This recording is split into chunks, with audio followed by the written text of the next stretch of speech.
Trump is moving fast, faster than even I thought he would, given the usual competence of those around him.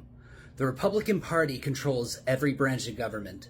The oligarchs are fully in the driver's seat, and the fascists, they're wasting no time in consolidating power.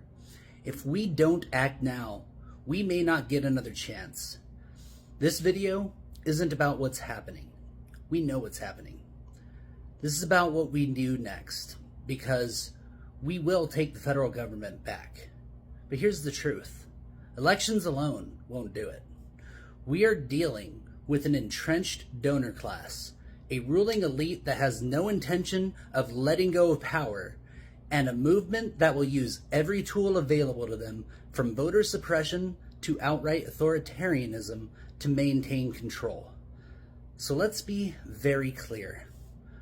We are not seeking violence, but we cannot rule it out, because history tells us one thing over and over. Fascists do not give up power willingly. And when we say by any means necessary, we need to understand exactly what that means. We are Enlightenment thinkers. We believe in democracy, reason, and justice.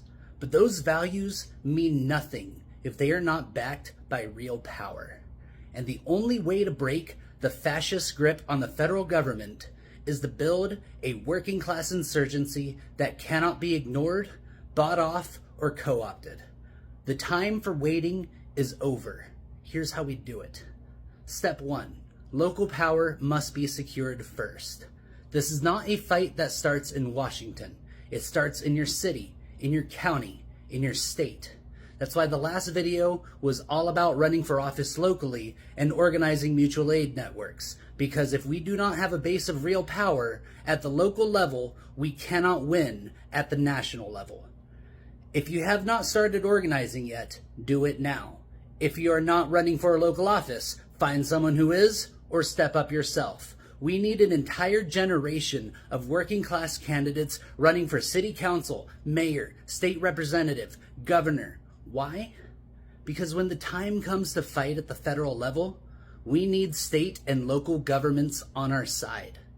Trump is trying to consolidate power from the top down. We fight from the bottom up. And that means taking over state legislatures, county commissions, school boards, everything. Because once we control those institutions, we can start pushing back against the federal government. And when the time comes, that power is what will allow us to resist. Step 2. Break the donor class's grip on federal elections. Here's the hard truth. The federal government isn't run by the politicians you see on TV. It's run by the donor class, the billionaires, the corporate PACs, the dark money groups that fund both parties and ensure that no matter who wins, they remain in control. If we don't break their power, nothing changes. That means mass campaigns of small dollar donations to grassroots candidates, not just for president, but for Congress, for Senate, for governor, for every seat possible. Aggressive public financing campaigns at the state level, forcing states to fund elections with public money and ban corporate donations. Union and cooperative-led electoral efforts so that workers control election funding instead of billionaires. We need a new political infrastructure that is independent of the donor class. Because if we don't starve them of influence, they will continue to dictate policy no matter who we elect. And we cannot allow that to happen. Step 3. Flood Congress with working class candidates.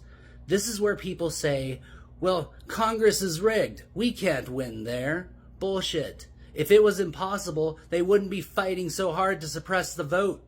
If it was meaningless, billionaires wouldn't spend billions to buy those seats. And if we flood every congressional primary with working class challengers, we can break their hold, because they cannot rig every race.